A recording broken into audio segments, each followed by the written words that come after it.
ದಯವಿಟ್ಟು ಬರಬೇಕು ಸರ್. ನೀವು ಆಕ್ಷನ್ ಪ್ರಿನ್ಸು. ಸುಮಂತ್ ಅವರು ಹಿಂದೆ ಮಾಡಿರೋ ಎಲ್ಲಾ ಸಿನಿಮಾಗಳಲ್ಲೂ ಅವರ ಆಕ್ಷನ್ ಸೀಕ್ವೆನ್ಸ್ಗಳು ಸಖತ್ ಹೈಲೈಟ್ ಆಗುತ್ತೆ. ಇದರಲ್ಲೂ ಟೀಸರ್ ನೋಡಿದ್ರೆ ಅದು ನಮ್ಗೆ ಎದ್ದು ಕಾಣ್ತಾ ಇದೆ. ಸೊ ಇವತ್ತು ನೀವು ಈ ಟೀಸರ್ ಲಾಂಚ್ ಮಾಡ್ಕೊಟ್ಟಿದ್ದೀರಾ, ಏನ್ ಅನಿಸ್ತು ಸರ್? ಇಲ್ಲಿ ಬಂದಿರೋ ಎಲ್ಲ ಪತ್ರಕರ್ತರಿಗೆ, ಮಾಧ್ಯಮದವರಿಗೆ, ಎಲ್ಲ ಸ್ನೇಹಿತರಿಗೆ,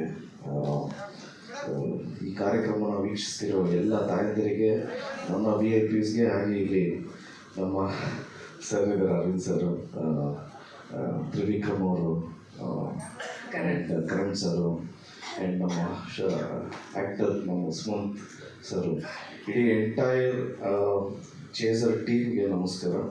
ತುಂಬಾ ಖುಷಿ ಆಗುತ್ತೆ. ಇದು ನೋಡಿದ್ರೆ ಗೊತ್ತಾಗುತ್ತೆ out and out it is a commercial movie ಅಂತ. ನಮ್ಮ ಪ್ರೊಡ್ಯೂಸರ್ ಆದ ಮಾಲತಿ ಶೇಖರ್ ಅವ್ರಿಗೆ, ಮತ್ತು ಡೈರೆಕ್ಟ್ ಮಾಡಿರೋ ಜಯರಾಮ್ ಸರ್ ಅವ್ರಿಗೆ. ಜಯರಾಮ್ ಸರ್ ಒಂದು ಪ್ರಶ್ನೆ ಆಮೇಲೆ ಕೇಳ್ತೀನಿ.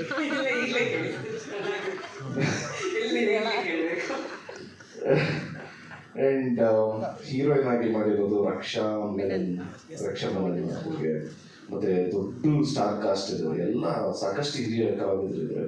ನಮ್ಮ ರವಿಶಂಕರ್ ಸರ್ ಆಗಿರ್ಬೋದು, ಸುಚೇಂದ್ರ ಪ್ರಸಾದ್ ಅವರ ಅಣ್ಣ ಆಗಿರ್ಬೋದು, ಸಾಧು ಕೋಕಿಲ ಸರ್ ಆಗಿರ್ಬೋದು, ಚಿಕ್ಕಣ್ಣ ಅವರಾಗಿರ್ಬೋದು, ಕುರಿ ಪ್ರತಾಪ್ ಸರ್ ಆಗಿರ್ಬೋದು, ಸಾಕಷ್ಟು ಜನ ಕಾಣಿಸ್ತಾ ಇದೆ.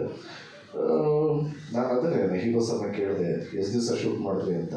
1 year ಒಳಗೆ ಇಷ್ಟು ರ್ಯಾಪ್ ಮಾಡ್ಬಿಟ್ರಿ ಅಂತ ಹೇಳಿದ್ರು. ಆದರೆ ಇವ್ರುಗಳು ಡೇಟ್ಸ್ ಸಿಗೋದೇ ತುಂಬ ಕಷ್ಟ. 1 year ಇಷ್ಟು ಬೇಗ ಮಾಡ್ಬಿಟ್ರ ಅಂತ ಕೇಳ್ತಾ ಇದ್ದೆ. ಅವ್ರು ಹೇಳಿದ್ರು, ನಿಮ್ಗೆ ಯಾವಾಗಲೂ ಲೇಟ್ ಅಲ್ಲ ಸರ್ ಅಂತ. So all the very best. ಇವತ್ತು ಯೂಟ್ಯೂಬಲ್ಲಿ ಆಲ್ರೆಡಿ ಇವಾಗ ಚೇಸರ್ ಟೀಸರ್ ಬಿಡುಗಡೆ ಆಗಿದೆ. ದಯವಿಟ್ಟು ಎಲ್ಲರೂ ನೋಡಿ ಆಶೀರ್ವಾದ ಮಾಡಿ ಅಂತ ಹೇಳ್ತಾ ನಾನು ಮಾತು ಮುಗಿಸ್ತಾ ಇದ್ದೀನಿ. ಆ್ಯಂಡ್ ಈ ಕಾರ್ಯಕ್ರಮಕ್ಕೆ ಕರೆದಂಥ ನಮ್ಮ ಜಯರಾಮ್ ಸರ್ಗೆ thank you so much. Thank you so much. Jaya.